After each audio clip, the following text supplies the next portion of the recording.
Of the tremendously increasing importance of religion in the life of the average citizen, that maybe we should look back a little to some of the things that were happening about 2,000 years ago. If you will remember from the concordances and so forth, that by the middle of the first century, nearly all of the original disciples had passed on. Of the 12, 11 were martyred.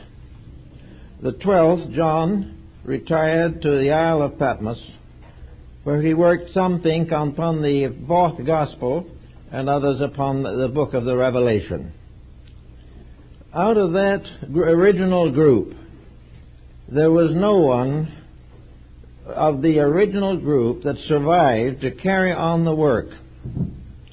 Also, if we study the various records of the Acts of the Apostles and so forth, we find out that Christianity was then a series of little isolated congregations living in a world that did not understand and could hardly tolerate them, and in many cases persecuted them outrageously. The church as we know it does not exist in this pattern. There was no Christianity at that time. There was a message, and all of the messengers had vanished. Now, apparently, there was not among these messengers any essential glimpse of a worldwide message. Most of the little communities that did exist were in the area where the older beliefs were still well entrenched. And as a result, they were simply a sect or a division or a minor revolution or a reform in the existing patterns. There was no real concept of a great mission, a great individual surviving revelation. And then for some reason something happened that was very difficult to understand from the Bible records. A person by the name of Saul came along, and he persecuted the Christians thoroughly and mercilessly. He was basically, however, apparently a perfectly sincere individual who believed that the religion he had was the one to be protected. Saul had another and one or two other interesting specialties. One peculiarity of Paul that made him strangely useful was that he was a citizen of Rome. He was born in Tarsus, and when the Romans settled down in front of Tarsus to take the city, instead of a bloody war, the elders of Tarsus went out and voluntarily said, "Let us keep the peace. You can have the city. Let us not kill people." And the Romans were so delightful in this respect and so happy to have this happen that they proclaimed all of the citizens of Tarsus as citizens of Rome. Now, this was not an empty title. It carried with it great privileges, privileges of travel, privileges of protection by the various departments of the Roman government. It made it illegal to imprison a Roman citizen without a trial and without proper legal following.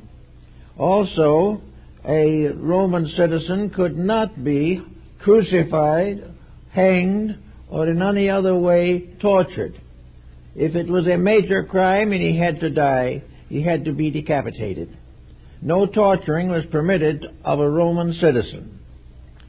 Now, Paul had this peculiar something, and it was possibly that peculiarity that changed his name from Saul to Paul.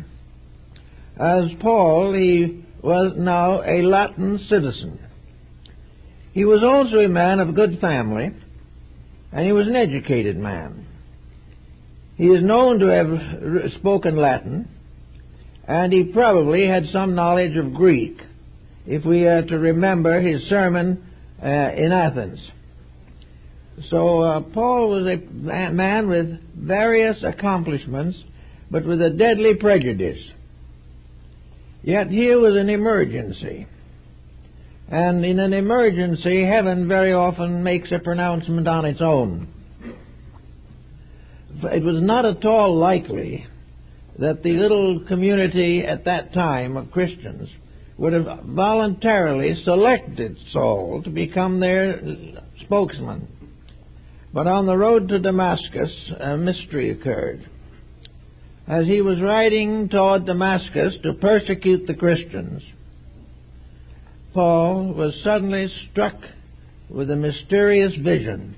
A tremendous experience occurred to him. There was a great turmoil in his own heart, an incredible, miraculous occurrence. And in the midst of this occurrence came the words, "Why persecutest thou me?" Paul didn't see Christ. He only heard the words. But he was thrown from his horse, fell on the ground in a state of almost suspended animation, and stricken blind. Well, when he was in this condition, he was carried into Damascus and was treated and restored to health by the little Christian community that he had come to persecute. This was resulted in the tremendous conversion of Paul. He now presented to the world a person tremendously and devoutly moved by an experience which happened to himself. He was not converted by any ordinary means. He was converted by an act of the divine will. And in this state, apparently, it was his duty and his moral obligation to change his point of view and serve the cause he had attempted to destroy. And Paul did exactly this, and he became one of the most important spokesmen of the new Christian community. In fact, he was really the source of a Christian community. He suddenly picked a local faith out of the mystery and sand and dust of the Near East and laid the foundations of a worldwide religion that was to endure to this time and is still having a tremendous effect upon the cultural life and religious hopes of mankind. So Paul became the leader of a branch of the early revelation. And we find Christianity dividing very early into two great schools, one of them being the Jerusalem school and the other being the Greek school. The Greek school was led by Paul. The Jerusalem school was led by Peter. And in Rome, Peter and Paul died side by side for the faith that they had served. Peter crucified because he was not a citizen of Rome, and Paul decapitated. But the foundation was laid of two schools of Christian thought. One founded largely upon the Old Testament, and the other founded upon something else, probably Paul's knowledge of Greek and Latin culture.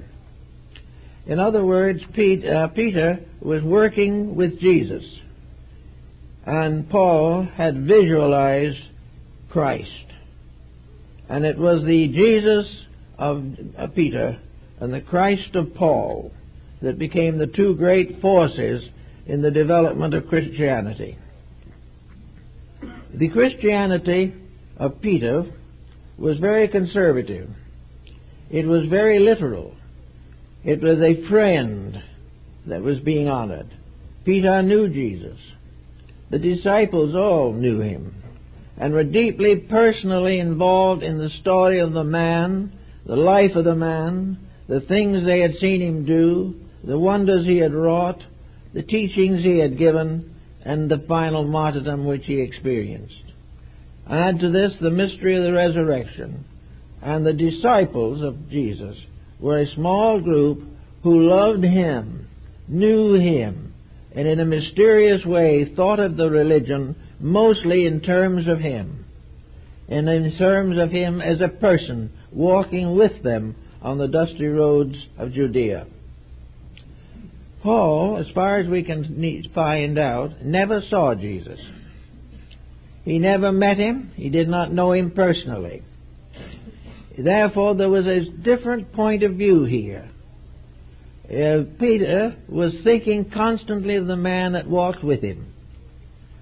Paul was thinking of something else.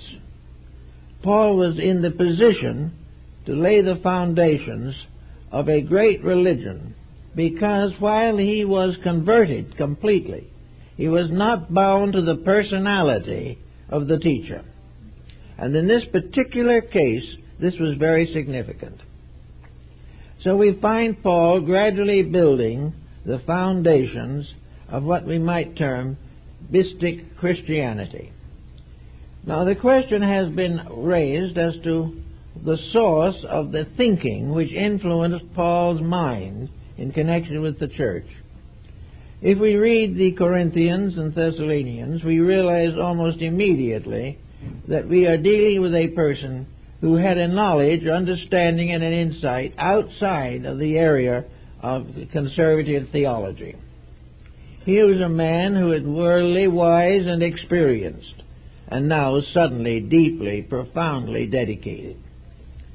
As the obvious facts remain that the mysticism of Paul began to change the shape of the Christian faith. There was to be, of course, the Jesus of Peter, but the Christ of Paul was not a person. The Christ was an eternal principle, a divine power. It was not a person. A person could have that power, but the power was not the person. The divine principle of infinite love was far beyond the control of any individual. And Paul was reaching out to the experience of the love of Christ rather than of his physical, historical, biographical setting of the faith. It was gradually aware, Paul was aware probably in his own time, for we are aware of the same thing now, that there's a great deal of difference between a nominal worshiper and a true Christian. There is a great deal of difference between a person being baptized and that same person being consecrated. These are not the same things, although they have come to be considered as such. We have long and many times regarded a person as belonging to a faith simply because he was born into it, or because he accepted it, or because he was baptized. These things to Peter were the very important parts of the doctrine, and they have descended down to us today in Syrian Christianity.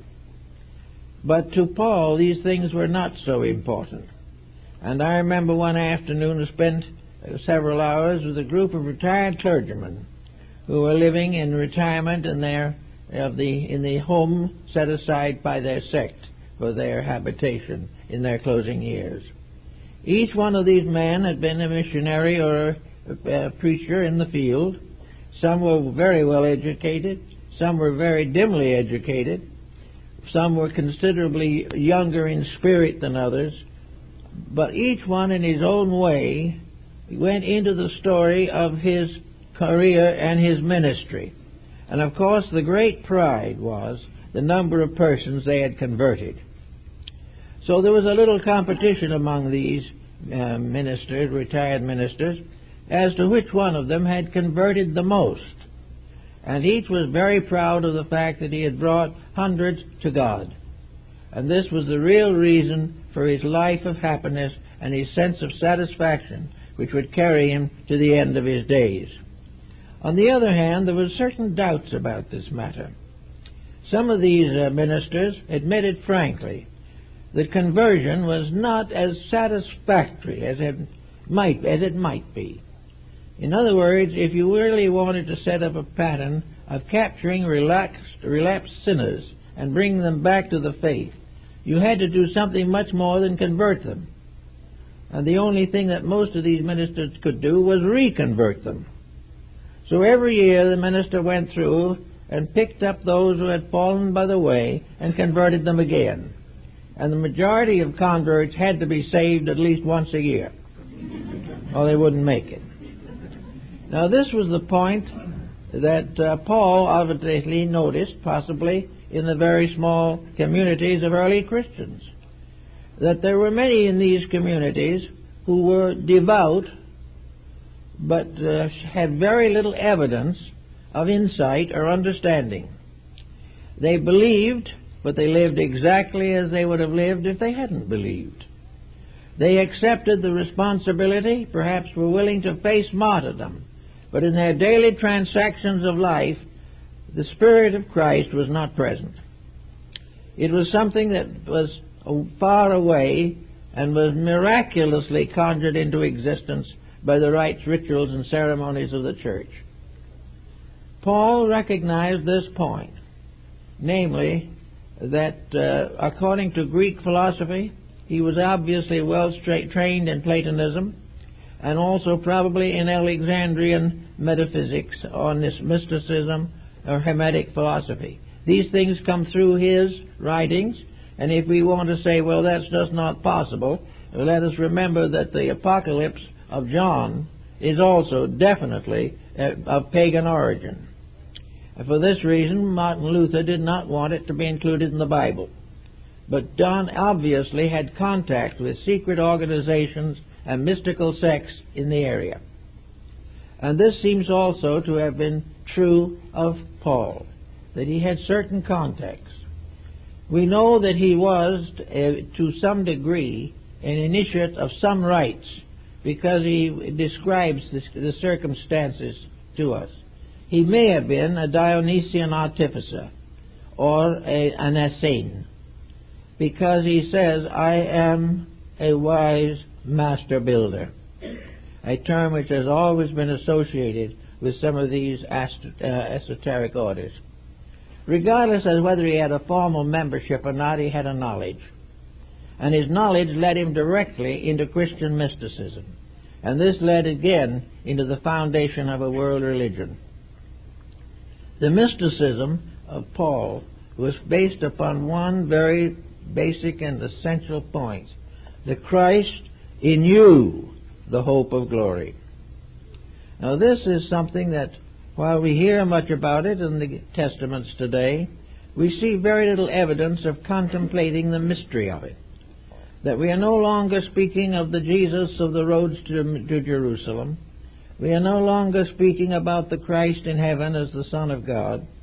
We are speaking about something else, the Christ in ourselves, and that the power of the creative Trinity by which we are brought into existence, the power of God in us, comes in the form of a Trinitarian invocation, a mystery of three in one, in which the power of the Godhead, as Father, Son, and Holy Spirit, this Godhead becomes part of each of us when we are born.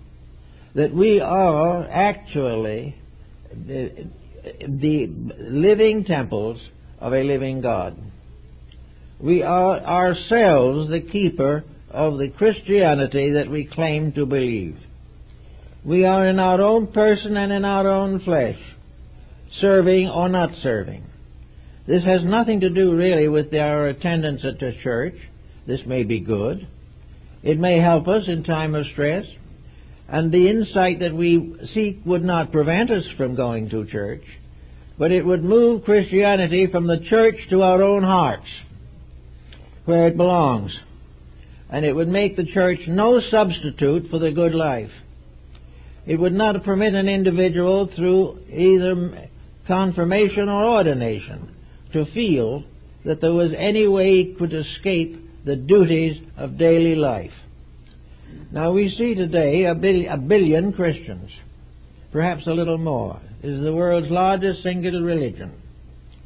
And yet among these billion people, we have several nations at war at the present time. We have leaders all claiming some form of religious affiliation who are not living the creeds that they claim to belong to. We know, for instance, that this is not only true of Christianity, but of other religions. Wherever there is a religion, there is a nominal membership and an active membership.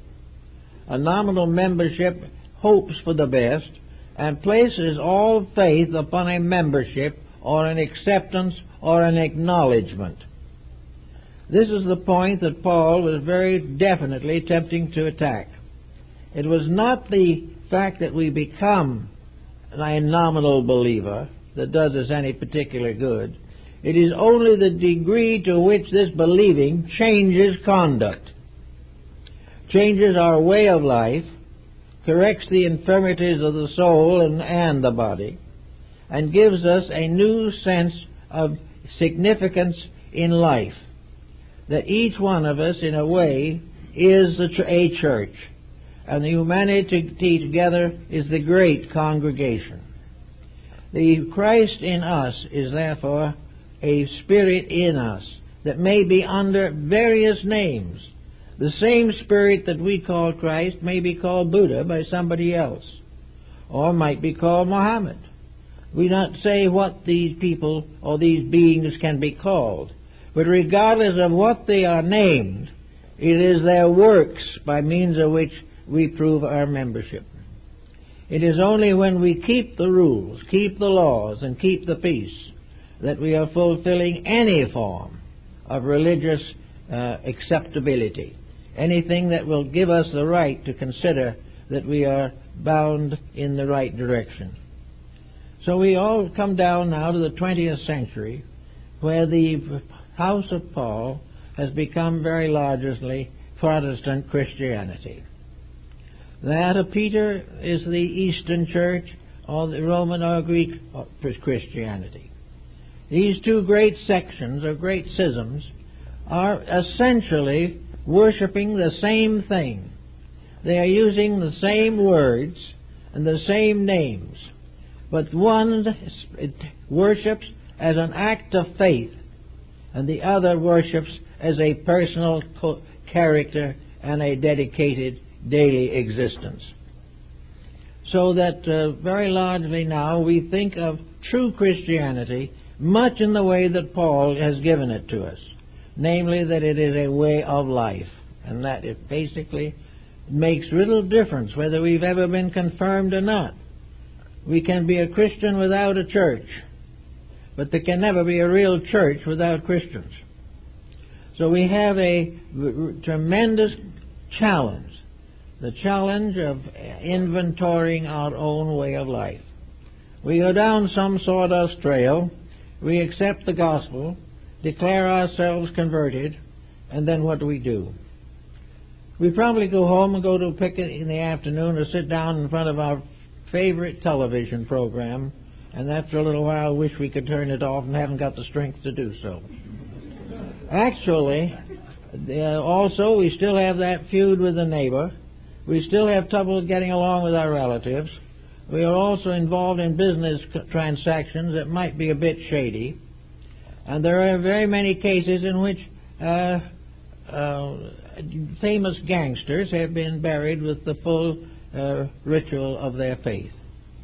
There's been no recognition of the fact that faith has to change people.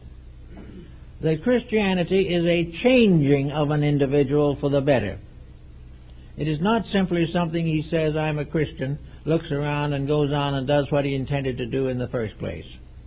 Also, it is true that when they gather together, only those really belong in whom the light of Christianity is very obvious and evident in daily conduct. I have known a few persons who I believe were really very good Christians, in the best sense of the word. One of them had originally been an atheist, same as Paul perhaps, with a little different twist. But he had never had any particular religion in his life, but he came into the presence of a tragedy in the life of a friend and was suddenly converted to the important fact that human beings are living in this world to help each other, not to help themselves off of what other people have. He suddenly realized that the only useful thing that a person can do is serve. So he became a very good servant of other people in need and in trouble. And gradually his material fortunes, I guess, declined a little, but his number of sincere friends and those ready to serve him and serve with him increased every day. He had a long life and a happy one, simply because he tried to live every day as religion would have inspired him to live. He believed in trying hard to be useful. He did not pray for wealth. He did not pray for happiness. He prayed for the privilege of being useful. And he did it all in the name of God, because he said it was the God in him that had to do the work. So we find people who heal that way. We find people who teach that way. Some of them never join any church, but because the church is in them, they are good Christians or good Buddhists or good Muslims, whatever it may be. Then we find this great fringe of people to whom the religion is something of dignity, something to be respected, even to be admired, but not to be applied in personal daily living, because it interfered with the fulfillment of selfish interests, attitudes, and appetites.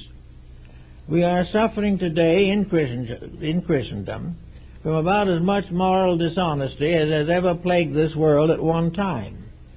We are constantly aware of the situation around us in which people we have trusted have deceived us, people we have worked with have variously exploited us, and those who have been given places of responsibility have abused them. We see all this. And yet a great part of it is taking place within what would be called nominally a Christian world. Most of these people, if put to the test, would insist that they are Christians. But it has never enabled them to rise above the various problems of personal living. We know this because we have them come here all the time and ask my assistance in various ways. They're in all kinds of trouble. They admit they're in trouble. They admit they did wrong. But it never seemingly goes deeply enough for them to perform the miracle of revelation within themselves. They do not seem to have the courage to apply the principles of life to the daily living community responsibilities. So we could say, as Paul would have put it, that it was time for us to call upon internal resources. And that would end another problem that is very discouraging, and that is the constant clash of creeds. People who belong to one sect do not even speak to members of other sects. They don't acknowledge any point of view but their own. Whereas if all of these people were living from within themselves, there could be no competition of this kind. They would live according to their own ideal of what was right. And the resulting happiness, the resulting peace of mind, the resulting security arising from living up to your belief would be far more important than trying to live down to a better belief and never getting there. Actually, therefore, we move religion out of the churches primarily. The churches can definitely secure certain values. In fact, the churches constitute places of union or reunion of people with sincere beliefs. But we take religion out of institutions and put it into individuals where it belongs. So we can take the Ten Commandments and look them over. We can take the commandments of Christ and look them over, or the wise statements of Paul and look them over. And we know that all of these teachers advocated peace, that we should live with our brothers in harmony and in concord. And yet the Christian world is not at peace. It has probably been never less peaceful. All over the world, individuals attending similar churches are at each other's throats. Why? Because the actual religion which they preach is not in themselves.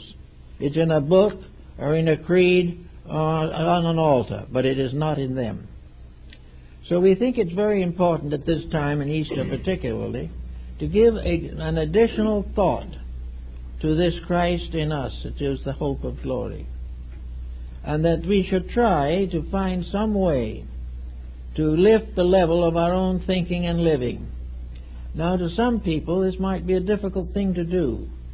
And of course, most of as the Bible tells us, the more worldly goods we have and the more worldly position we occupy, the more difficult it is to live a good life. Temptations become too numerous, the pressure of ulterior motives too strong. But we have here young people growing up on narcotics. These people may come from Christian families. And some of these narcotic sufferers actually go to church. I've known them. But they don't have the courage or the strength to break the habit that is breaking them. So everywhere we find some beautiful thoughts. And today, all over Christendom, there will be great rejoicing in the privilege of living in a Christian world. Therefore, let us try to make this not only a privilege, but a responsibility. Let us try not to ruin this Christian world by our own personal misrepresentations of facts and realities. After all, there is no reason why intelligent people, dedicated people, and responsible people should not be able to mingle in gentle communion of hope and purpose. There is too much of certain internal things that come in the way. Religion is an internal thing. And one way we may have to approach it in life is through a psychological study. We know that people with poor dispositions are sick. We know that an individual who nurses a grudge long enough will become a personification of that grudge. We know that individuals who do not correct certain mistakes that they make shorten their lives, increase the problems of sickness, and also destroy the lives of their families. We know selfish parents who try to dominate their children far too long. We notice selfish children who grow up and neglect the parents. We know some that go out and take a job and neglect their children. Everywhere something is happening that isn't good, solid Christianity. Now, this doesn't mean that Christianity is a slave driver. Christianity is meaningless unless it makes you happy. If it doesn't make you happy as a person serving with others for the common good, then there's something wrong with your standard of happiness. Christianity is not a slave driver. It is not a merciless dictator.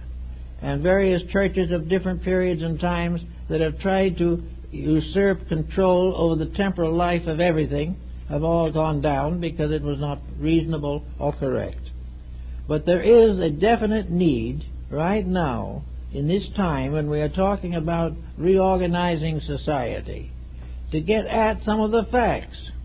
We've simply recently had quite a bad expose of television clergymen. We find that the truth, the principle, the spirit has been neglected in order to justify unreasonable profits.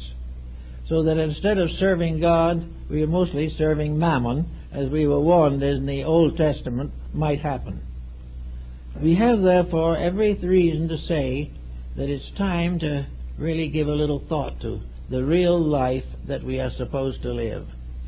One thing that might help a lot of people in this particular problem would be if they had a little niche or a little corner somewhere, even in a single-room apartment, where there was some little sense of sacredness, a little sacred picture, an image, a sacred book, a display of some sacred object, and a regular period of consecration and concentration in which the individual communes inwardly upon the meaning of the symbols which he has assembled. In religion, symbolism is the open door to communion. It is the way in which the individual gradually becomes aware of the beauty and wisdom of life. Symbolism, therefore, opens the door to the understanding heart. And as the mind and the emotions and the body come into tune with reality, then they find that divine power that is within us can flow forth. We are all endowed with life. If we were not, we couldn't breathe, we couldn't live, we couldn't do anything. And yet this life that we are living with and from and by is not simply something that is on a meter somewhere, created by water going over a dam. This life in us is a part of the universal reality. It is infinite life. It is life in all things. And regardless of what it is, from the most noble and heroic soul to the least insect, bird, creeping thing, all life is one. All life is one infinite resource manifesting through an infinitude of branches and manifestations. And this life that is in us is essentially sacred. It is not secular. When we destroy life of any kind, needlessly and thoughtlessly, we are only damaging one life. There is only one. And this one life in us not only provides us with the means of getting around, doing our daily jobs and things of this nature, but also gives us the opportunity for introspection, for the internal investigation of ourselves, a constant watching of that which we do and what we say. It isn't a neighbor prying on our privacies. It is ourselves looking into our own innards to find out what private vices we are carefully concealing under the general heading of the good Christian life and existence. I think one of the points we have to face is that we must all finally prove that we are potential Christs. Sometime in the great farness of things, sometime beyond the recognition that we now know, the godness in ourselves will come of age. Somewhere along the line, there is the time when that divinity which is locked within us will no longer be held behind a stern misuse of resources, but will come forth. That which comes forth from within is good. That with which we struggle on the outside can very often be very bad. One thing is certain, however: someday we are going to be converted, as Paul was, by a vision, by a tremendous personal experience of some kind. And without that personal experience, the true mystery of religion is seldom fulfilled. Now, this great experience may not be anything as stupendous or unbelievable as the vision that came to Paul. But there is something in our own lives that comes along that we suddenly realize that religion is the only real and living answer. Something tells us where the solution is to a problem. I know we've read many letters from people who live alone, lonely people of advanced years, who have no friends or relatives that are close, but live in a sort of community charity, even though they may have enough money to live independently as long as they live. These people have within themselves very little. They are sometimes badly mistaken in their allegiances. They become neurotic. They lose all contact with human life. They retire into themselves in a kind of a haze of despondency. These people have never realized, or do not realize, that infinite life is just as much in them as it is in the sun, moon, and stars. The infinite power, as long as we breathe, bestows upon us the privilege of doing things, of continuing valuable labors, of subscribing to the assistance of others, to improvement of our own natures, and to the gradual conquest of the negative attitudes that plague ourselves. All these things are part of a good Christian life. And on this day of Easter, this resurrection morn, many people feel that the resurrection of Christ had to be symbolical, because it was just not possible for a dead person to rise physically from his own grave. But if you read it right, it is possible, because we are all dead persons. We're walking around mostly in a state of half existence.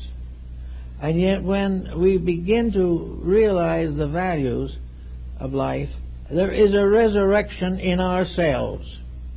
Many have risen from the deadness of materialism to the liveness of understanding and insight. Each of us is capable of a resurrection and restoration of that which is best, noblest, and proper for a human being to cultivate. So if we are actually not only children of God, but personifications and embodiments of deity, then there are responsibilities that come to us. It is no longer the communion cup or the sanctified wafer. It is the individual himself as the living vessel, the living symbol of this great confirmation of spiritual reality. Each individual taking the journey from here to there, making the journey as found in Neoplatonism, with which apparently Paul was well informed, the Neoplatonism that tells us that we are all on one great journey, and that journey is the great journey home. We are all exiles somewhere. We are all living on the circumference of a life, but one by one we move gradually toward the center, toward the point from which we came in the beginning. We become journeyers in the valley of the shadow, but we are going home. We are going home not to idleness, not to be carried away on flowery beds of ease or something of that kind. We are going home to the full appreciation and understanding of our own natures. We are going home to the realization that each of us has a divine power within him, which can be used to improve the rest of himself and can become a major factor in the improvement of society.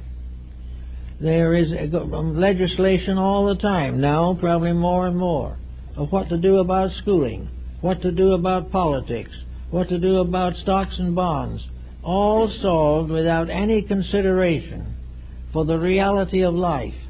Behind every stockbroker and every school teacher and every pupil, there is this unit of divine energy that makes them alive. Without this energy, there'd be no stockbrokers, there'd be no teachers, there'd be no broken homes, because there would be nothing. It is the fact that within each of us there is something that is big enough to solve our problem that becomes a tremendous realization. It makes us suddenly realize that we can achieve, in the terms of truth, that which is necessary to make us useful instruments of a divine purpose. We will not start thinking on how good we are or how wonderful we are, but rather to realize that we are all channels of the one good which never changes, the one reality that can never die, and the one code of law that can never be broken. And when we begin to realize this, we see ourselves as children of one great family. We see ourselves as the body of deity, and as the Essenes and also the Gnostics pointed out, if you put all the souls in the world together in one place, the answer is they are God. For everything that is separate is part of that which is indivisible in substance and divisible only in appearances.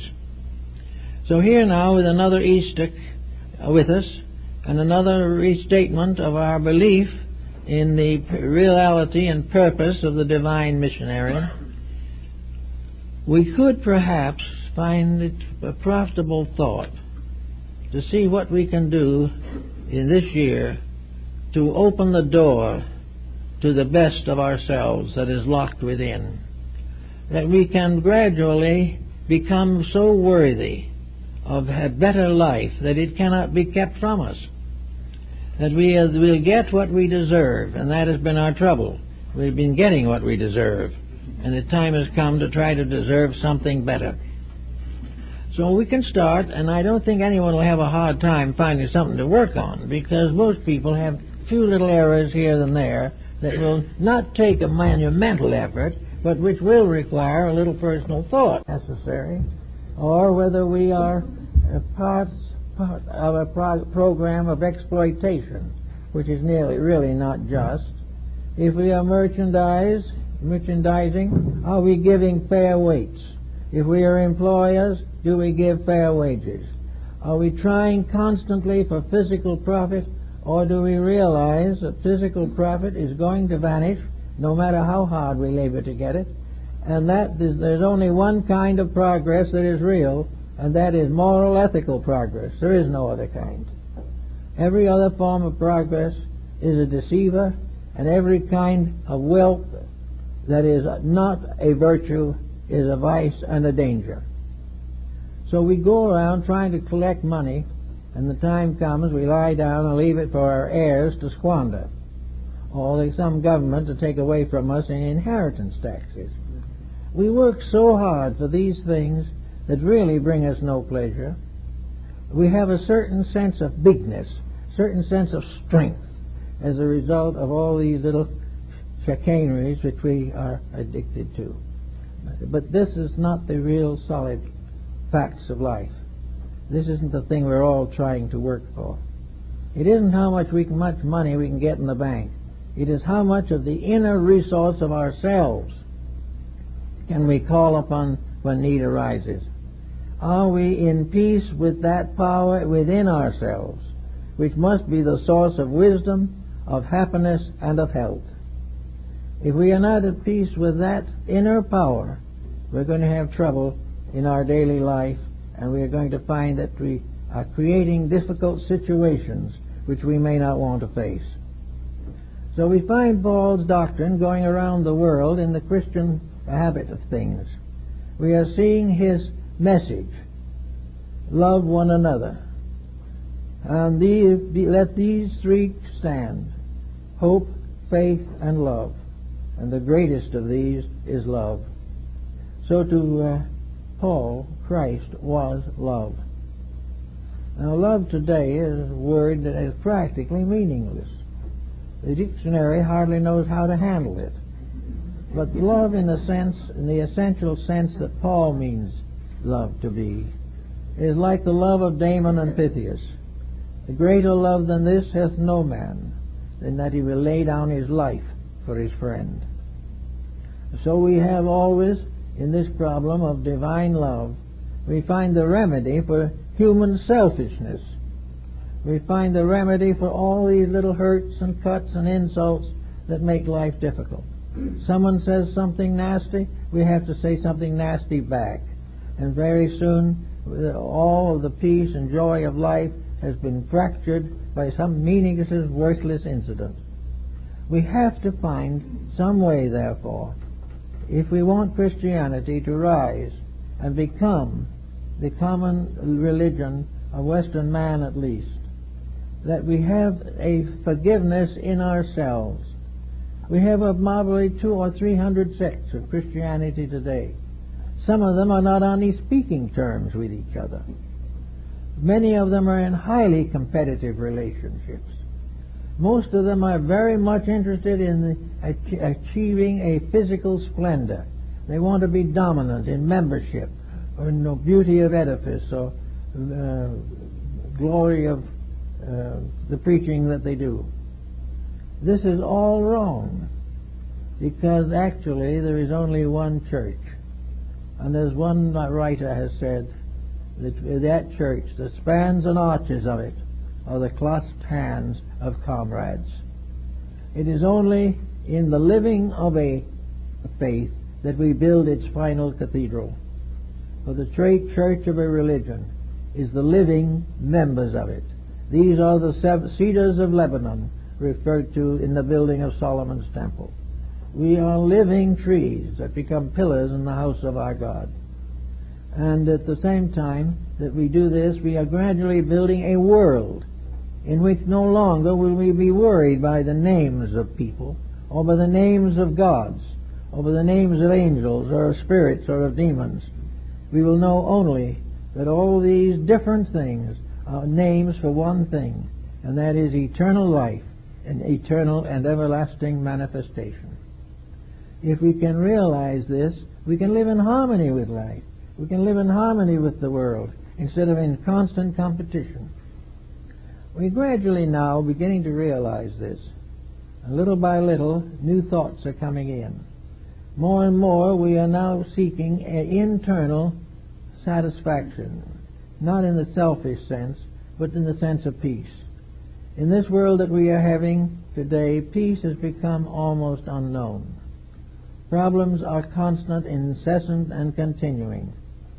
But peace is available, and that peace lies within the person themselves, lies within the ability of the individual to solve the uproars and confusions and conflicts which have possessed him for so long. So on Easter Day, let's try to find the resurrection of love in ourselves. Let us try to find something where perhaps we haven't been so loving, and in the name of an eternal principle, correct a common human defect. If we have somebody we haven't spoken to, let's speak to them. If we have someone we have a grudge against, let's solve it. If we have an idea of making money dishonestly, let's stop it. If we are tempted to compromise our integrities and our moralities, let's pause and reconsider. And if we are on narcotics or something of that, or alcohol, let us remember that we are in that way locking ourselves out of the world of our own internal spiritual resources. Something good in ourselves is languishing while we nurse some human frailty to excess. There's no need for this. So for Easter, let's not think merely of a resurrection 2,000 years ago, but a continuing resurrection throughout the ages. Nations rising from their own ashes.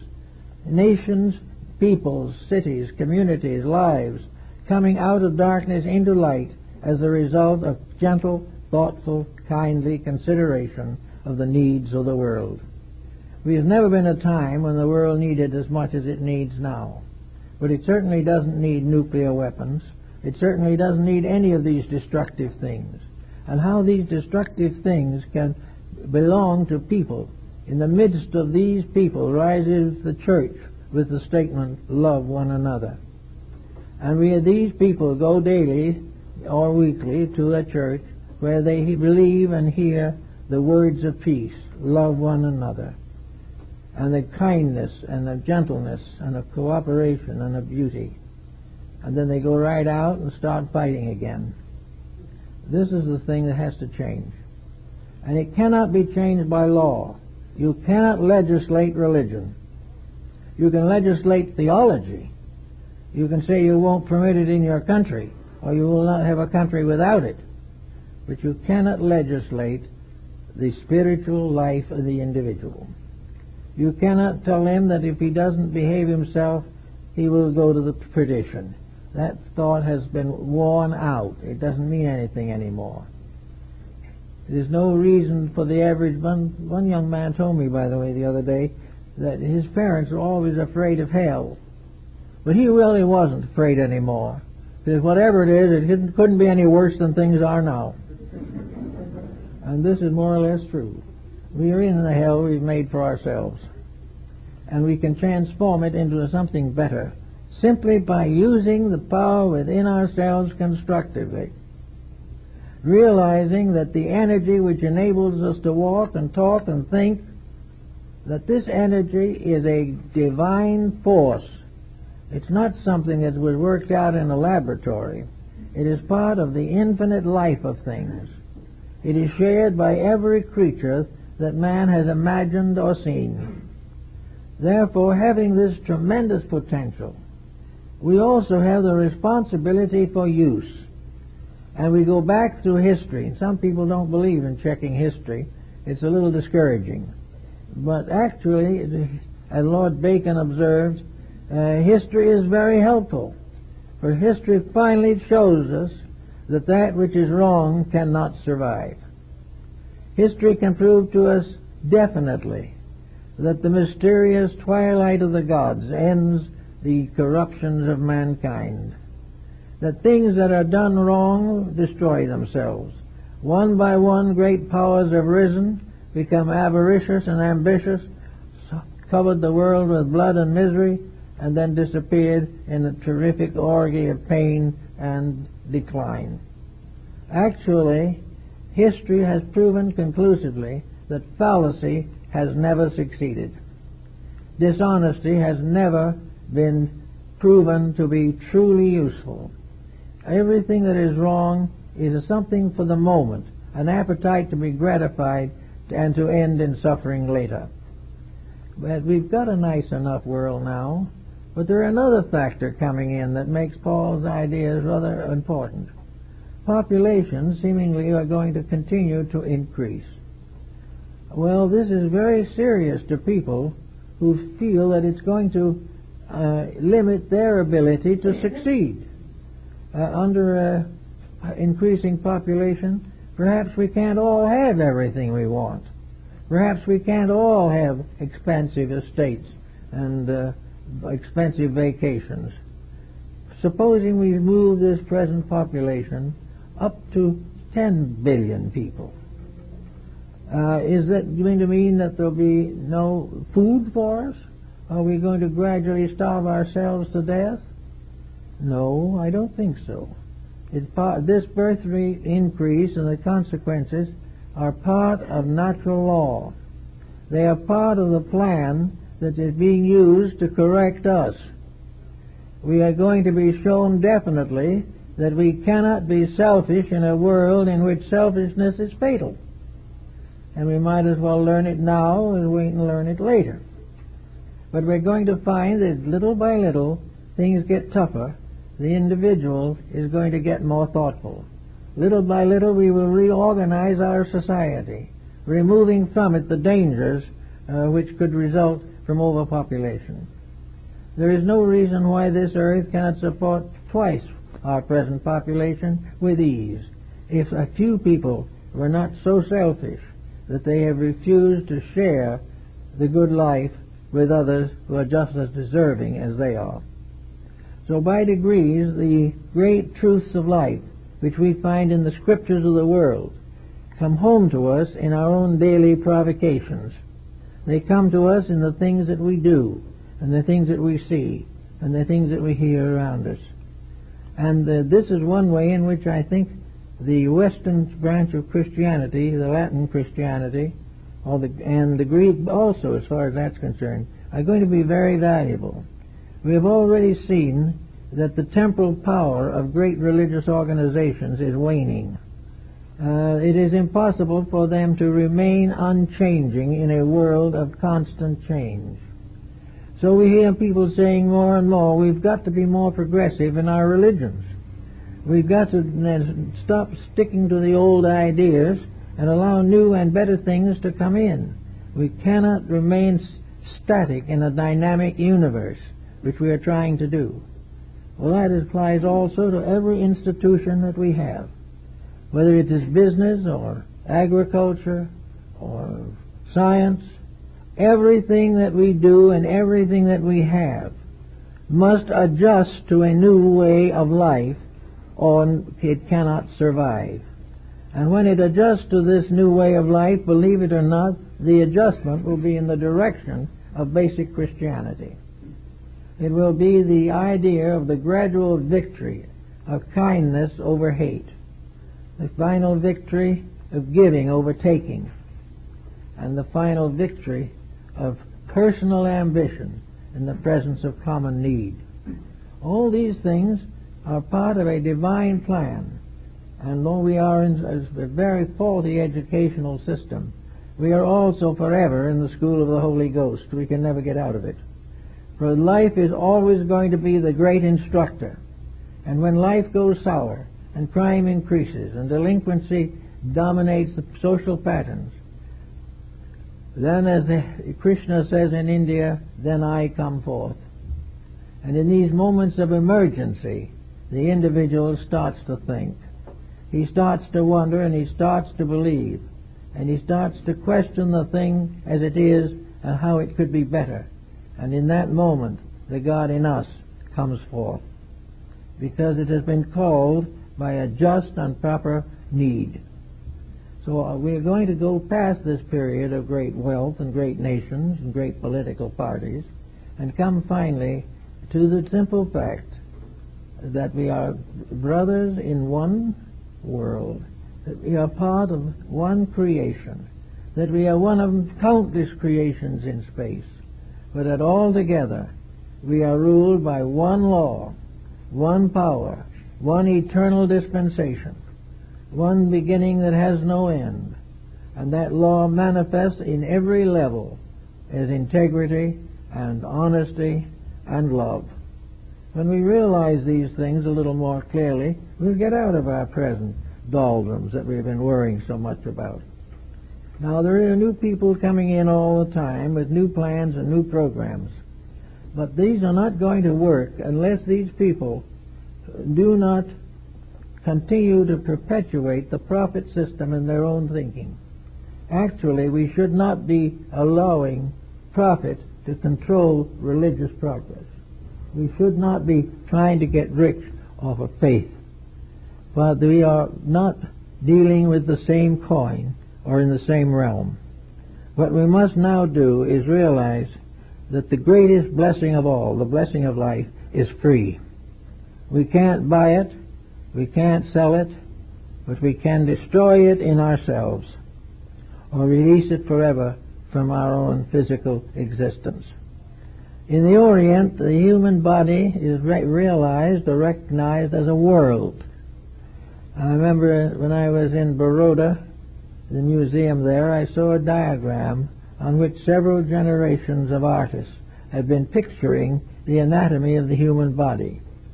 Being inexperienced and rather young at the time, I thought I might be able to talk the museum out of that picture, but I wasn't entirely successful. I might have been able to have gotten somewhere if I'd been able to stay a long time, at least been able to get a copy made. But anyway, the picture was a great cross-section of the human body. It was about 12 feet high, the picture, and maybe 5 or 6 feet wide. And it showed the entire system of artery, nerves, and veins. And on every nerve, vein, and artery was the figure of a deity. They were not anymore little drops of blood or something. They were gods. Even the little veins in our bodies, the cells, are divine. They have each of them a power that the greatest scientist has not been able to discover. We cannot know how any of this comes into being.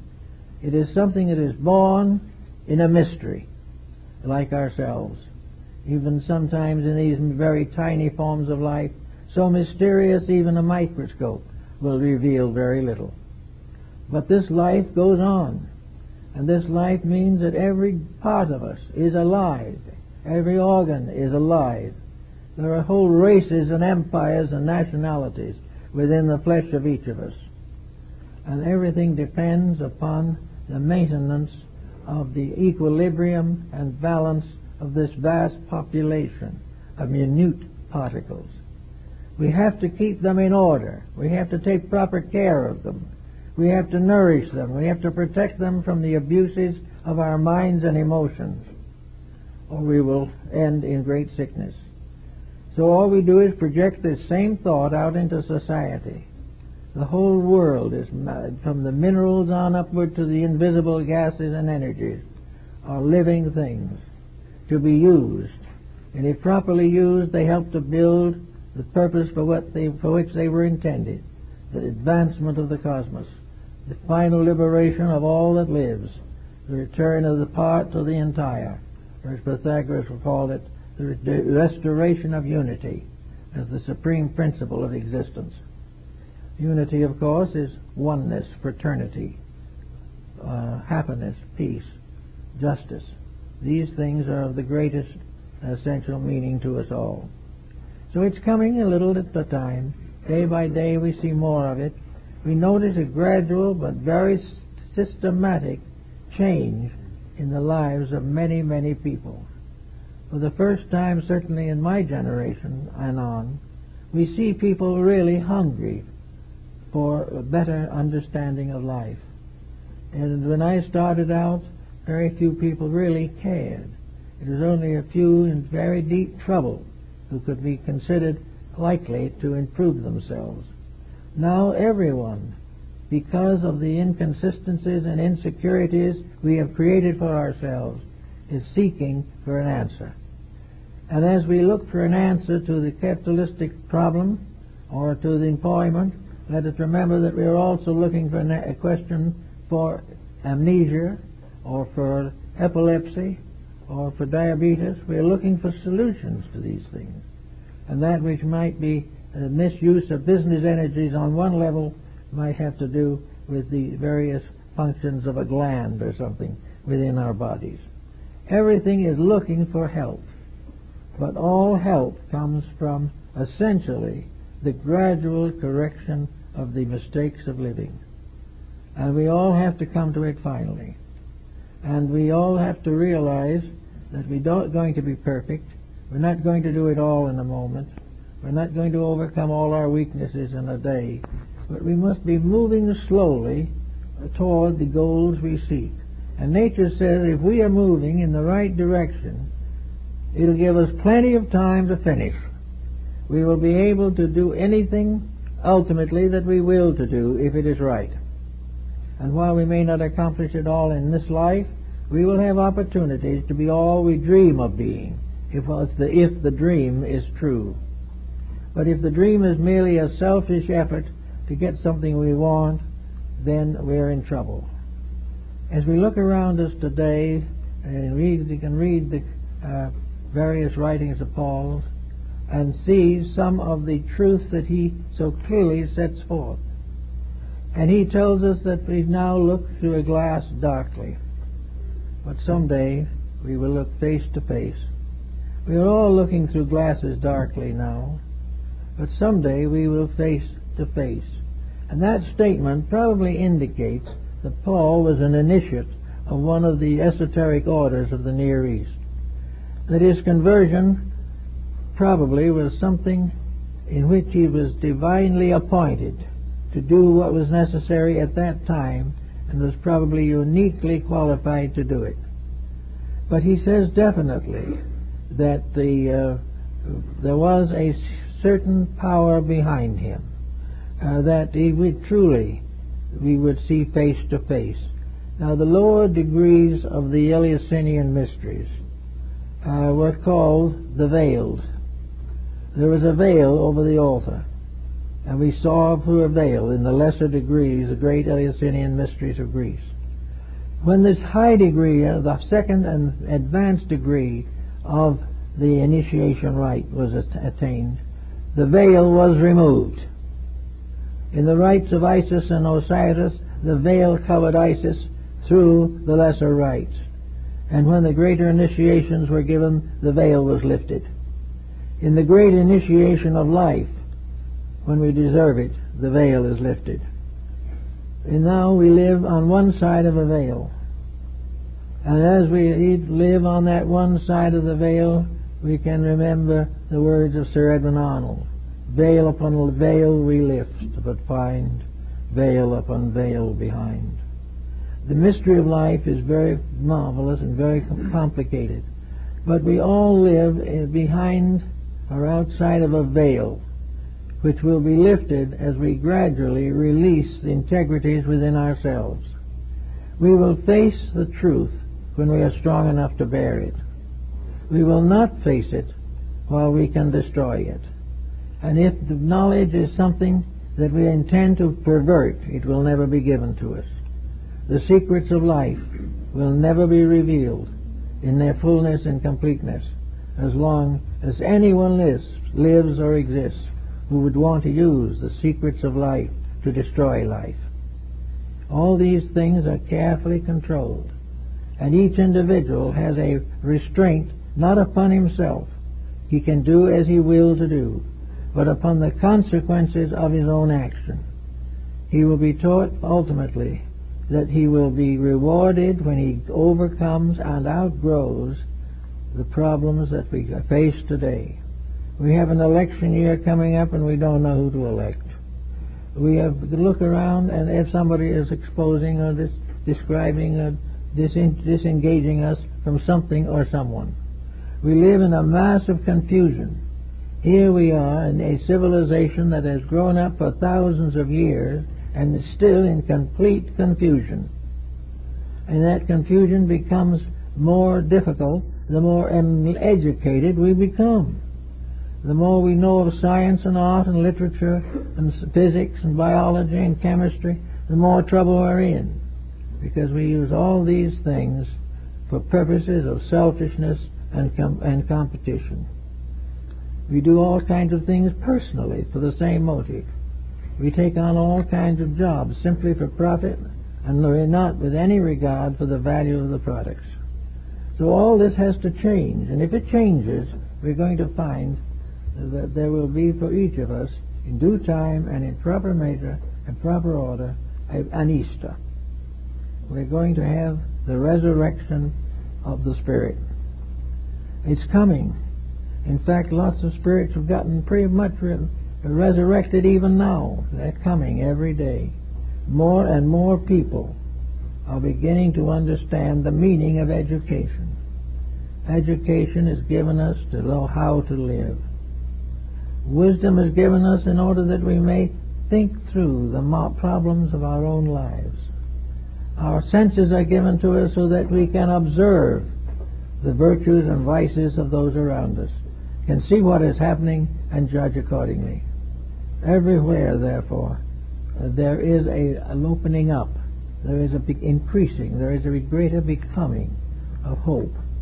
And we are told definitely that within the next 20 years there will be very major changes, and they are being prophesied everywhere by a great many different people.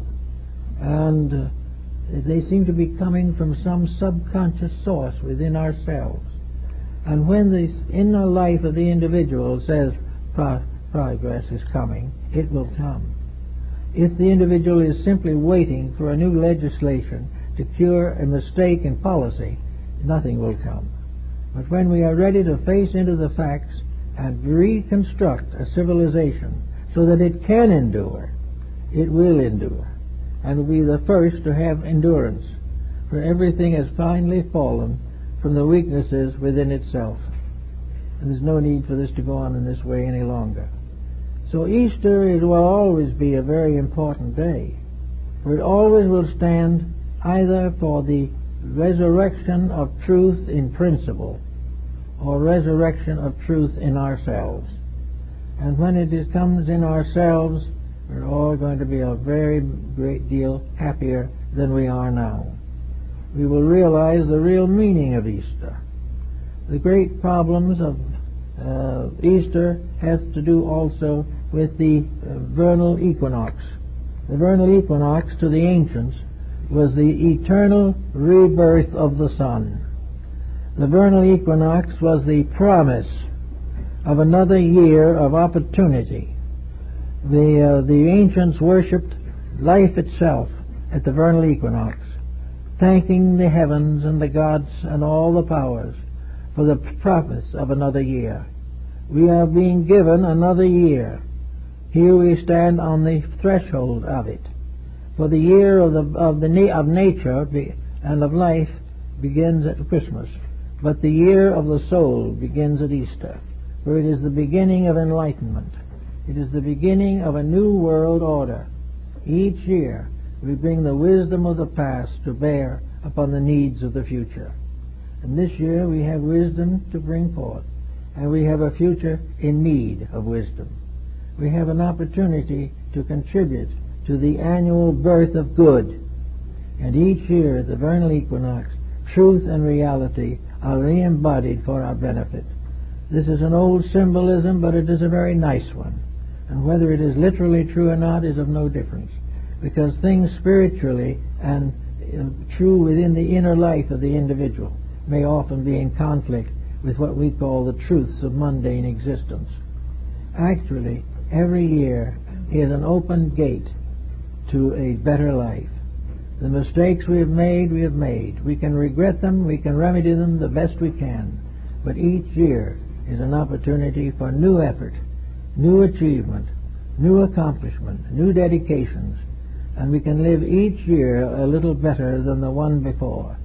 And by so doing, on the next year that comes around, we will be still a little better to face it. This is the ancient belief that the vernal equinox is given by God as a new opportunity for human beings to grow, to become greater in truth, greater in beauty, greater in wisdom. And if we take advantage of that, we will in due time appreciate all this that is happening for us.